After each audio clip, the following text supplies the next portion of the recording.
How's it going, buddy? Good and you, man. Good. So the game recently went free to play, and Yeah. you decided you wanted to give it a go. Yes, yeah, because I actually have not played RTS games at, well, I won't say at all.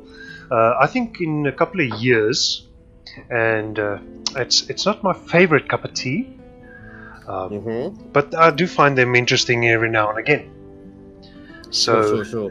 and it's actually a good thing that you mentioned learning, because I've got a full 5 minutes of gameplay on this game. I love it. Yes, Love the it. first time I've ever seen it.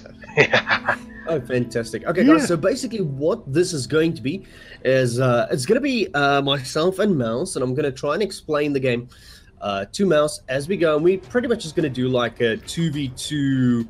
I guess we need to do like a placement match thing first. So it's just going to be against easy PCs, and I'm just going to run him through the basics of how this game works, you know, just to get that foundation going. So, Well, actually, yeah, to are give ready?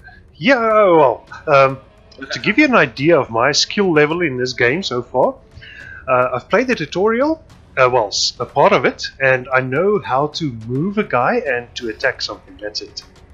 Awesome. Okay. So, just a quick run through on the races. So, Starcraft has 3 races. It's always been 3, and it'll probably always be 3. You've Yeah. got the Terrans, which is the redneck space pirates, humans. Awesome. You've got the Zerg, which is the ultimate perfection in physical or biological composition. So, they are an alien species that everything that they do morph out of larvae, and even their buildings morph out of drones. I would not recommend this one for beginner players the first time they open this game, because it's going to be very confusing. The third race is the Protoss, and the Protoss is kind of the exact opposite of the Zerg, where Zerg is absolutely pure in their physical way that they work. The Protoss is that way in psionics, and they are a very strong psionic race, and they're physically perfect. But they never mutate. They don't have to change ever. They're just really strong physically, really good. Cool. As far as playstyles goes, the Terrans, they're your basic build a base, build tanks, build guys, shoot stuff. Zerg for building. Zerg is a much more macro-orientated race, where you need to spend a lot of time on your base with your queens, injecting larvae onto the hatcheries. You need to spread creep. You need to get your overlords ready and in the right position. So Zerg is very macro-orientated, and Protoss is a tad more micro management, where once the battle starts, you need to activate a lot of abilities, because that's what makes them strong. And then Terran, just kind of being in the middle somewhere, you have to multitask pretty well if you want to get really good at them. So, shall we jump into a versus PC game? Why not? And then see what happens. Yeah, I mean, as we do, we just always jump head first into everything. Pretty much. Yeah. Okay, so Okay, I'm gonna go Terran. Yeah, I should say so. just to get a feel for the waters. No, for sure. We've got a bit of a ramp that goes out of this combined base that we have. Where's the front? Okay, yeah. All right. Now I've just closed this ramp down with buildings so that people can't just run in and start attacking our workers. All right. Cool. Yeah, and that's something that Terran pretty much always wants to do, because the Zerg can get a lot of like really cheapish units early on, and they're really not good. But Right. Marines are not tough. They eventually, if you get upgrades and that kind of stuff, then they can stand up to them. But typically, they're not tough enough to fight right at the start. So you kind of want to just wall in your base, and then you just, I mean, pretty much the goal behind this is to set up a few bases, okay, and literally just utilizing those bases. You just want to build a big army, as big as you can, and kill the other guy. Awesome. So in essence, it's quite simple. Yeah. But getting it right, constantly producing units, never supply blocking yourself, you know, remembering to get those supply depots down in time. That kind of stuff can get tricky. Yeah. Especially once the game gets busy, right? So what I mean when I say once the game gets busy is that once people start fighting, and you're trying your best to just stay alive, because you're being pressured and all kinds of things, then it becomes tricky to remember about everything that you want to do. Yes, yeah. Yeah. I can imagine. Yeah, pretty much. So... Alright, so basically I've got... so would you say the Marines are actually decent enough to build, or should you just go to something else? Like there's nothing in this game that is not worth building. Okay. For real. Everything has a purpose. So your Marauders are very tough, right? They're very tough. They can take a lot of damage, but they can't shoot up. So if somebody comes with air units, they can't shoot at them. They can't shoot up. Plus, Marines actually do higher DPS than the Marauders do once they've been upgraded. So they do more damage. They're just not as tough. Yeah. All right. So Marines are worth building. You always want like a good mix. Oh wow, what's happening? Wow, action so already. It's fine. It's fine. Yeah, they did. So Marines are good to have as in the mix. So it's pretty much a rock paper scissors situation where you are just trying to build an average army, like an army that can handle anything. Yeah. And then once you see what your opponent has, like what he's trying to focus on, from there it is possible for you to then say, okay, cool, so I can see everything he's got, I can see what he's trying to aim for, now I can counter build. So now you can go and decide, you know, what else you want to add into your army. Now those are just the barracks. After that, okay, I can see you are getting cloaking for your ghost. I've got no idea, I'm just clicking upgrades. Okay. So, I've got no idea what they're doing yet. But those are your basic infantry, right? So your basic infantry is basically your Marauders, your Marines, and your Reapers. They're basic. All right. You then also have a bit more advanced. So your advanced infantry is a Ghost.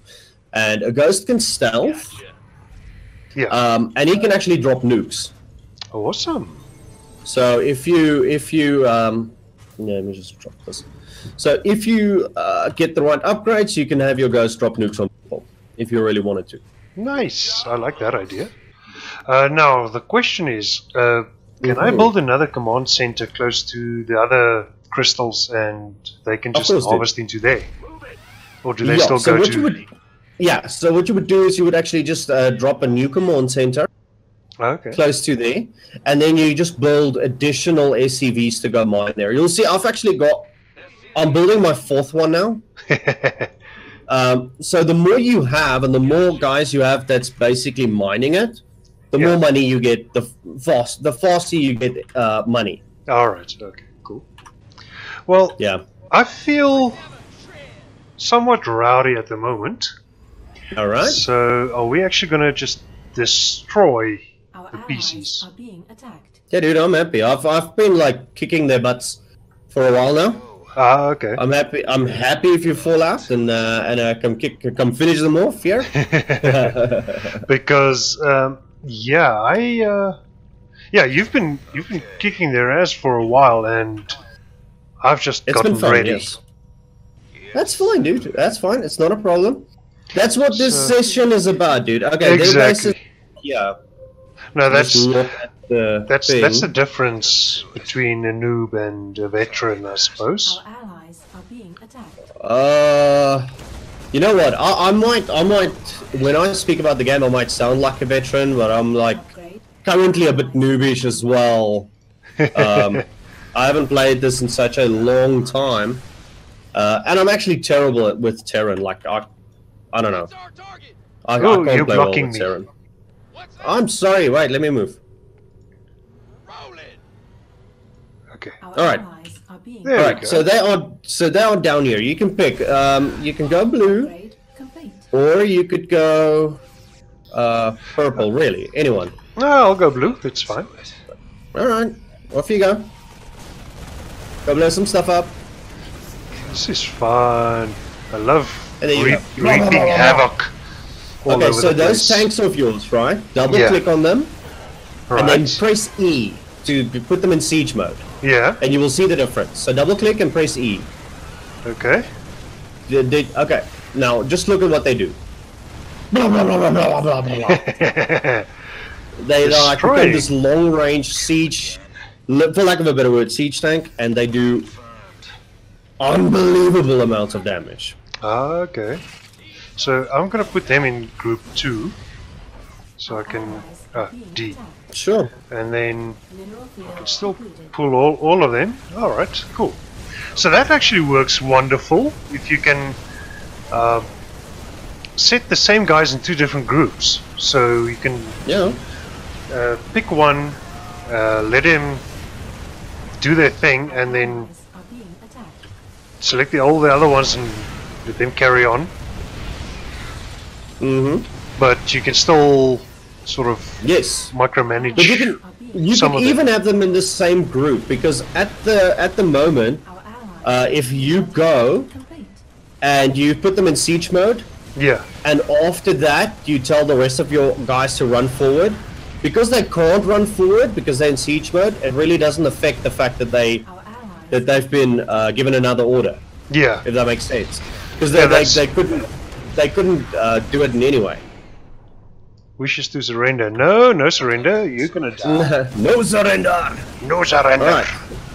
I think the last one should be there and or there. Yes, sir. Okay. Okay, I'm gonna do what I normally would do. Is you and you. You stay here. The rest of you are now group 1.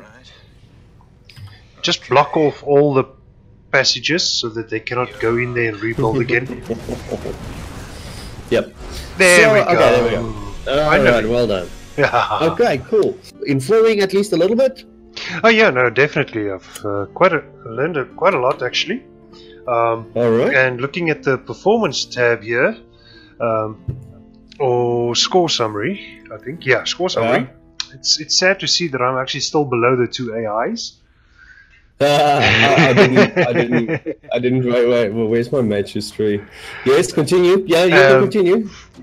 So that was funny, and what I love actually about this whole idea is the build order screen. So you can actually compare your build order versus the other guy that you faced up against, which is awesome. So you can actually get some tips there and see where you went wrong. That's very nice. That is actually amazing advice. That's the way you build your base, the way you start out the game, what you build and when, is actually very important in this game. So you're actually just pointing out the fact that there is a build order that you can go check. That is crucial. That is something you can learn so much by looking at your replay. If you lose against someone and you look at the replay, you can see what they did, and you can copy that until you understand why they do it that way. And then it becomes part of your actual style. Yeah. And also, I mean, just looking at this, sometimes you can actually see, oh, well, okay, that makes sense. And then, you can adopt strategies from there. But also, I think you can also actually use this to your advantage if you know the game well enough. Because if you know this guy normally builds in this order, you can maybe build something else in a different order to counter that. Okay, dude, Mouse, you have just actually summed up exactly what is. No lies, dude. There is 5 or 6 build orders for every single race that's actually legitimately good. Then some of them don't apply depending on the race you play against. Okay. And what you want to do is to guess what build order your opponent's going to go for, and then counter build your opponent's build order. And by scouting your opponent's base, you can actually see, and if you can quickly identify what he does, the game can end in like 12 minutes, because you can just counter build and beat him. Yeah. And that's actually like how this game works. Oh, okay, that's awesome. Cool. Good to know. In a very short way. Yeah. All right.